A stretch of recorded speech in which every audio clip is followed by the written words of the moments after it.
Lectura de los 5 minutos de oración en el hogar, mes de abril.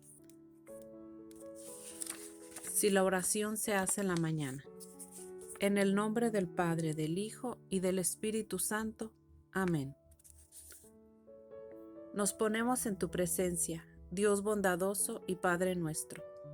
Te agradecemos que nos hayas dejado empezar el presente día, pues despertamos una vez más al conocimiento de nuestra propia existencia que tu amor nos concede y sostiene. El saber que existimos es el don más grande de tu bondad. ¿De qué nos serviría existir ante tu presencia si no estuviéramos conscientes de ello? Además, nuestra vida está profundamente unida a la tuya, por el gran amor del cual nos has hecho participar. De tu amor no podemos dudar, es el nuestro hacia ti, el que falla con mucha frecuencia. Nos disponemos ante la grandeza de tu majestad. A los 5 minutos de oración, te pedimos que des fuerza a la debilidad de nuestra mente y enciendas el fuego de tu amor en nuestros corazones.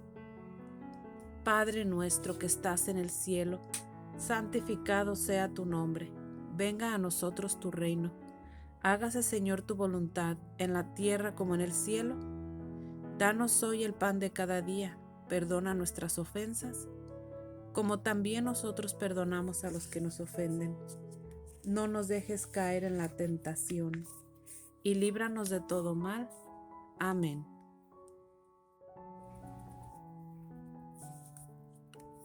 Hoy es viernes 15 de abril. Celebramos el Viernes Santo y a los santos Teodoro y Pausilipo. Por la gracia de Dios. Los textos bíblicos que nos ofrecen el folleto de los 5 minutos están en Hechos 5, del 27 al 33, y en San Juan 3, del 31 al 36. Estas lecturas son diferentes a las que tendremos en el misal hoy. Las del misal son Isaías 52, del 13 al 53:12. En Hebreos capítulo 4 del 14 al 16 y en el capítulo 5 del 7 al 9. En San Juan del capítulo 18 versículo 1 al capítulo 19 versículo 42.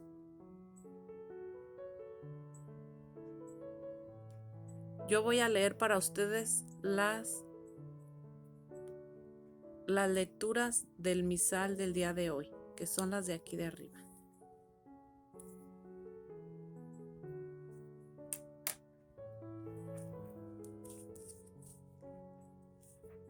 Comencemos en Isaías 52, del 13 al 53:12.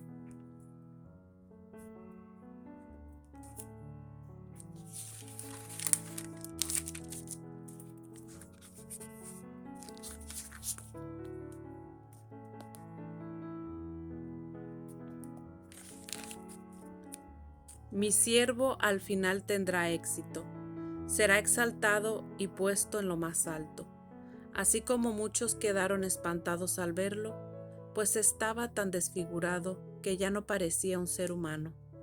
Así también todas las naciones se asombrarán y los reyes quedarán sin palabras, cuando vean lo que no se les había contado y descubran cosas que no se habían oído. ¿Quién creerá la noticia que recibimos? Y la obra mayor de Yahvé, ¿a quién se la reveló? Este ha crecido ante Dios como un retoño, como raíz en tierra seca, sin brillo ni belleza, para que nos fijáramos en él, y su apariencia no podía cautivarnos. Despreciado por los hombres y marginado, hombre de dolores, y familiarizado con el sufrimiento, uno de aquellos a los que se les vuelve la cara. No contaba para nada, y no hemos hecho caso de él. Sin embargo, eran nuestras dolencias las que él llevaba, eran nuestros dolores los que le pasaban. Nosotros lo creíamos azotado por Dios, castigado y humillado, y eran nuestras faltas por las que era destruido, nuestros pecados por los que era aplastado. Él soportó el castigo que nos trae la paz, y por sus llagas hemos sido sanados. Todos andábamos como ovejas errantes, cada cual seguía su propio camino. Yahvé descargó sobre él la culpa de todos nosotros. Fue maltratado y él se humilló y no dijo nada. Fue llevado cual cordero al matadero, como la oveja muda cuando la esquilan. Fue detenido y enjuiciado y eliminado. ¿Y quién ha pensado en su suerte? Pues ha sido arrancado del mundo de los vivos y herido de muerte por los crímenes de su pueblo. Fue sepultado junto a los malhechores y su tumba quedó junto a los ricos, a pesar de que no cometió violencia ni nunca salió la mentira de su boca. Quiso Yahvé destrozarlo con padecimientos, y él ofreció su vida como sacrificio por el pecado. Por esto verá a sus descendientes y tendrá larga vida, y el proyecto de Dios prosperará en sus manos. A cambio de las amarguras que haya padecido su alma, gozará del pleno conocimiento. El justo mi servidor hará una multitud de justos y se hará cargo de sus deudas. Por eso lo contaré entre los grandes, y le daré la herencia reservada a los fuertes, porque se ha negado a sí mismo hasta la muerte y ha sido contado entre los pecadores, cuando llevaba sobre sí, el pecado de muchos, e intercedía por los pecadores. Palabra de Dios. Te alabamos, Señor. Hebreos 4, del 14 al 16 y 5, del 7 al 9.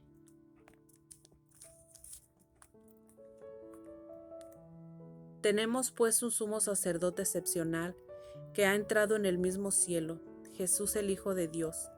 Esto es suficiente para que nos mantengamos firmes en la fe que profesamos. Nuestro sumo sacerdote no se queda indiferente ante nuestras debilidades, pues ha sido probado en todo igual que nosotros, a excepción del pecado. Por lo tanto, acerquémonos con plena confianza a la sede de la gracia, a fin de obtener misericordia y hallar la gracia del auxilio oportuno.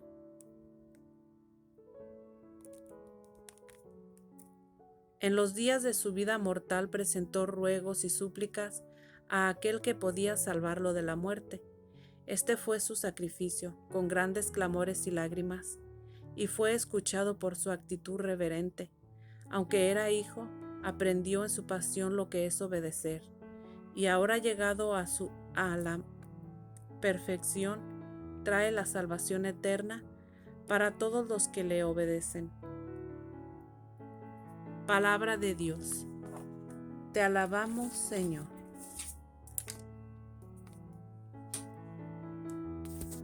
San Juan 18, del 1 a San Juan 19, 42.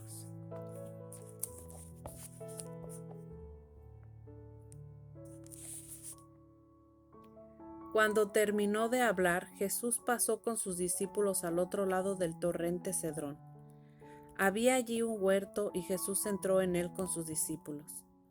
Judas, el que lo entregaba, conocía también ese lugar, pues Jesús se había reunido allí muchas veces con sus discípulos.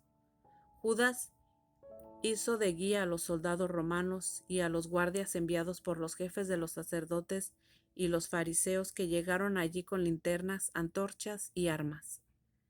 Jesús, que sabía todo lo que le iba a suceder, se adelantó y les dijo: ¿A quién buscan? Contestaron: a Jesús el Nazoreo. Jesús dijo: Yo soy. Y Judas, que lo entregaba, estaba allí con ellos. Cuando Jesús les dijo: Yo soy, retrocedieron y cayeron al suelo. Les preguntó de nuevo: ¿A quién buscan? Dijeron: a Jesús el Nazoreo. Jesús le respondió: ya les he dicho que soy yo. Si me buscan a mí, dejen que estos se vayan. Así se cumplía lo que Jesús había dicho: no he perdido a ninguno de los que tú me diste. Simón Pedro tenía una espada, la sacó e hirió a Malco, siervo del sumo sacerdote, cortándole la oreja derecha. Jesús dijo a Pedro: coloca la espada en su lugar. ¿Acaso no voy a beber la copa que el Padre me ha dado? Entonces los soldados,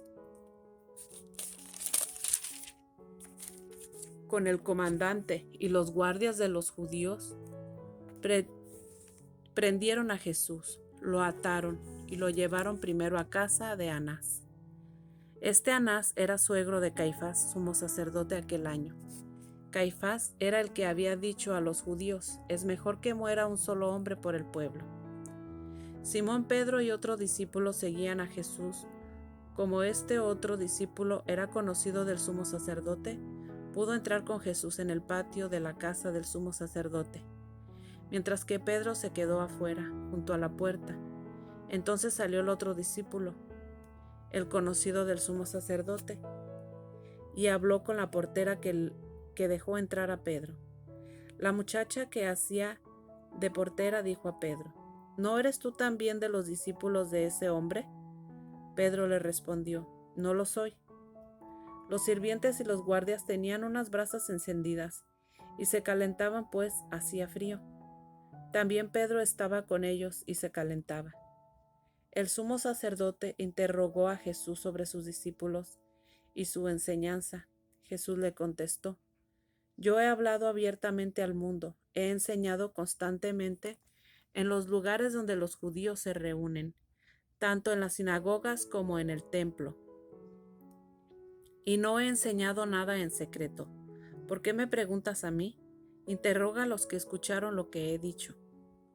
Al oír esto, uno de los guardias que estaba allí le dio a Jesús una bofetada en la cara diciendo: ¿así contestas al sumo sacerdote? Jesús le dijo: si he respondido mal, demuestra dónde está el mal. Pero si he hablado correctamente, ¿por qué me golpeas? Al fin, Anás lo envió atado al sumo sacerdote Caifás. Simón Pedro estaba calentándose al fuego en el patio, y le dijeron: seguramente tú también eres uno de sus discípulos. Él lo negó diciendo: no lo soy. Entonces uno de los servidores del sumo sacerdote, pariente del hombre al que Pedro le había cortado la oreja, le dijo: ¿no te vi yo con él en el huerto? De nuevo Pedro lo negó. Al instante cantó un gallo. Llevaron a Jesús de la casa de Caifás al tribunal del gobernador romano. Los judíos no entraron para no quedar impuros, pues ese era un lugar pagano, y querían participar en la comida de la Pascua. Entonces Pilato salió fuera donde estaban ellos y les dijo: ¿de qué acusan a este hombre? Le contestaron: si este no fuera un malhechor, no lo habríamos traído ante ti. Pilato les dijo: tómenlo y júzguenlo según su ley. Los judíos contestaron: nosotros no tenemos la facultad para aplicar la pena de muerte. Con esto se iba a cumplir la palabra de Jesús, dando a entender qué tipo de muerte iba a sufrir. Pilato volvió a entrar en el palacio, llamó a Jesús y le preguntó: ¿eres tú el rey de los judíos? Jesús le contestó: ¿viene de ti esta pregunta o repites lo que te han dicho otros de mí? Pilato respondió: ¿acaso soy yo judío? Tu pueblo y los jefes de los sacerdotes te han entregado a mí. ¿Qué has hecho?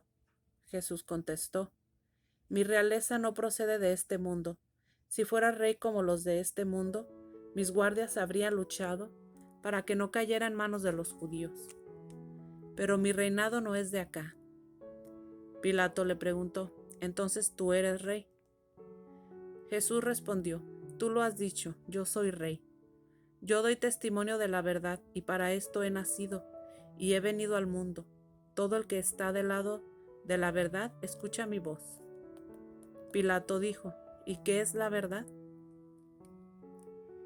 Dicho esto, salió de nuevo donde estaban los judíos y les dijo: yo no encuentro ningún motivo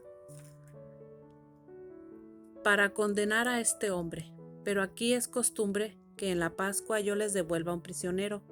¿Quieren ustedes que ponga en libertad al rey de los judíos? Ellos empezaron a gritar: a ese no, suelta a Barrabás. Barrabás era un bandido. Entonces Pilato tomó a Jesús y ordenó que fuera azotado. Los soldados hicieron una corona con espinas y se la pusieron en la cabeza. Le echaron sobre los hombros una capa de color rojo púrpura, y acercándose a él le decían: ¡Viva el rey de los judíos! Y le golpeaban la cara.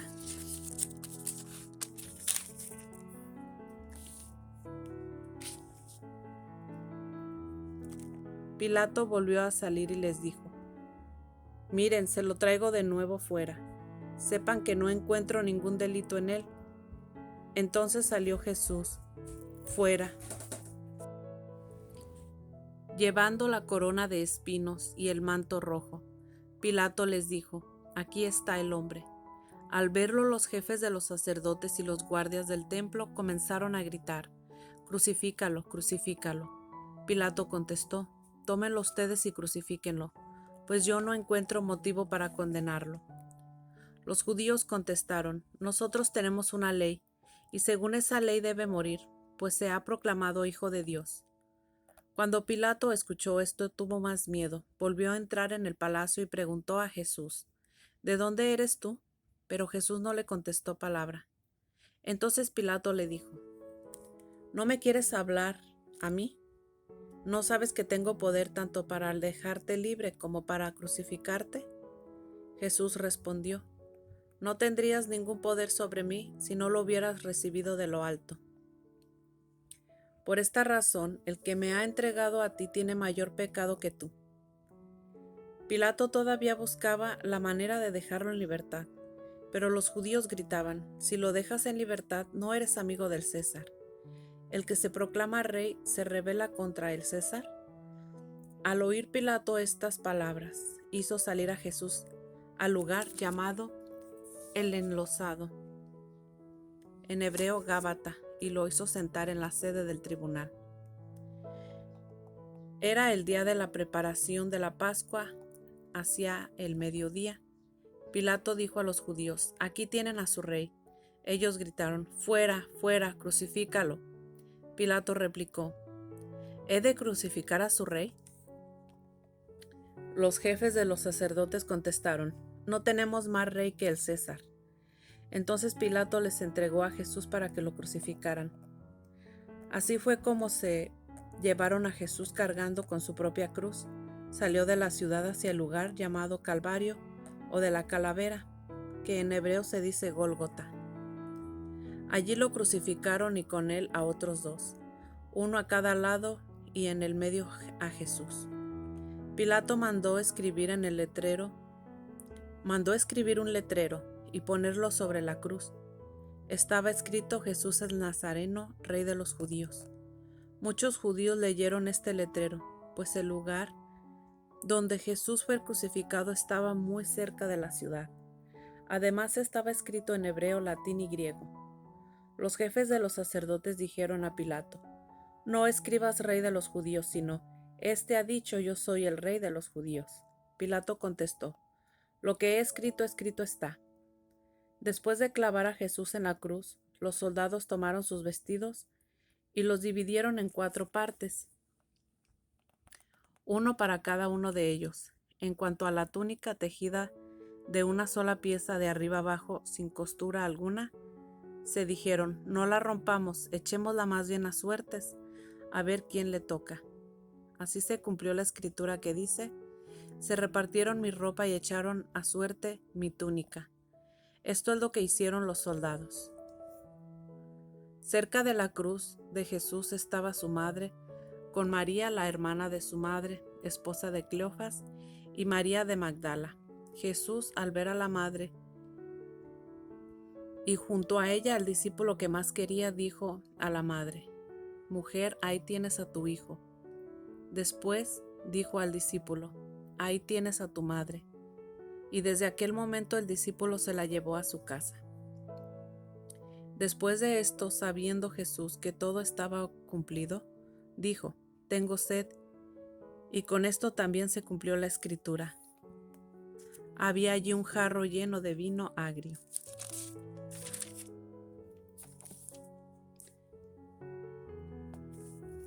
Pusieron en una caña una esponja empapada en aquella bebida y la acercaron a sus labios. Jesús probó el vino y dijo: «Todo está cumplido». Después reclinó la cabeza y entregó el espíritu. Como era el día de la preparación de la Pascua, los judíos no querían que los cuerpos quedaran en la cruz durante el sábado, pues aquel sábado era un día muy solemne. Pidieron a Pilato que hiciera quebrar las piernas de los crucificados y retiraran los cuerpos. Fueron pues los soldados y quebraron las piernas de los dos que habían sido crucificados con Jesús. Pero al llegar a Jesús vieron que ya estaba muerto, y no le quebraron las piernas, sino que uno de los soldados le abrió el costado con la lanza y al instante salió sangre y agua. El que lo vio da testimonio, su testimonio es verdadero, y aquel sabe que dice la verdad, y da este testimonio para que también ustedes crean. Esto sucedió para que se cumpliera la escritura que dice: «No le quebrarán ni un solo hueso», y en otro texto dice: «Contemplarán al que traspasaron». Después de esto, José de Arimatea se presentó a Pilato. Era discípulo de Jesús, pero no lo decía por miedo a los judíos. Pidió a Pilato la autorización para retirar el cuerpo de Jesús, y Pilato se la concedió. Fue y retiró el cuerpo. También fue Nicodemo, el que había ido de noche a ver a Jesús, llevando unas 100 libras de mirra perfumada y aloe. Tomaron el cuerpo de Jesús y lo envolvieron en lienzos con los aromas, según la costumbre de enterrar de los judíos.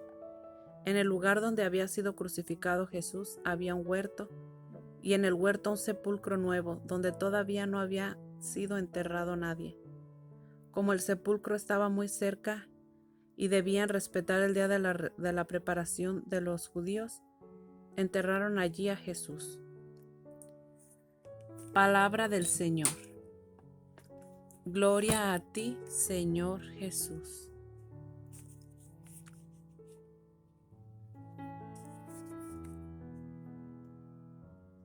Crucifícalo, crucifícalo. En Juan 9:6. Tal vez pensemos: ¿qué habríamos hecho si hubiéramos estado en la crucifixión de Jesús? Pero en realidad allí estábamos todos, porque allí se encontraba todo el pecado del mundo, el pecado de todos los hombres, de todos los tiempos, y no solo las grandes injusticias, los odios terribles, las violencias desatadas, las mentiras inconcebibles, sino también los pequeños miedos, las ridículas equivocaciones, frecuentes engaños, las fáciles seducciones, las inconscientes omisiones, todos los pecados de debilidad e ignorancia. Estábamos allí, condenando al justo. Por lo tanto, cada vez que cometemos una injusticia, estábamos allí, condenando al justo. Cada vez que mordemos al hermano con la crítica o la calumnia, estábamos allí sentenciando al inocente. Cada vez que despojamos al pobre con nuestro egoísmo y nuestra insolidaridad, estábamos allí repartiéndonos sus ropas. Y cada vez que agredimos al indefenso con nuestra violencia o nuestra prepotencia, estábamos allí torturando al Cordero. Y cada vez que negamos al prójimo una ayuda, estábamos allí como espectadores fríos e insolidarios. Cuando traicionamos, estábamos allí. Cuando somos cobardes, estábamos allí. Cuando somos infieles, cuando dudamos, cuando mentimos, siempre que nos ciega y nos esclaviza la pasión. Aunque también podríamos decirlo a la inversa, que es Cristo el que está aquí. Cristo se hace presente en todo hermano que esté oprimido, marginado o injustamente condenado, en todo el que es pobre, débil, explotado o torturado, en todo el que es de un modo u otro víctima de su hermano. Pues si Él está aquí, es que estábamos nosotros allí. Reflexión en silencio y comentarios.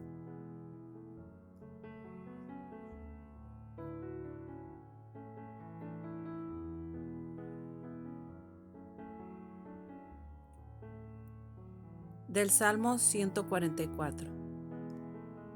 Padre, en tus manos encomiendo mi espíritu.